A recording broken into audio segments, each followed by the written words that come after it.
ركز معايا بقى في الفيديو ده كويس جدا عشان الناس تفهم مشكلة السرعة البطيئة بتاعة السكوتر الكهرباء أو العجلة الكهرباء أو أي حاجة تمشي كهرباء. مبدئيا كده الناس اللي كانت متابعة الفيديوهات اللي قبل كده هتفهم بسهولة، إنما أنت لو لسه أول مرة تتفرج على فيديو من الفيديوهات دي فهتحتاج تركز شوية.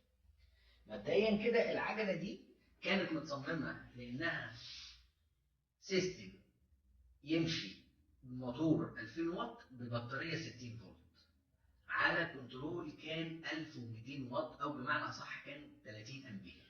احنا عملنا ايه؟ احنا غيرنا الكنترول وخلينا الكنترول 50 امبير بدل 30، خليناه 50 امبير، وغيرنا البطارية وخليناها 72 فولت. تعال بقى نشوف السرعة كده.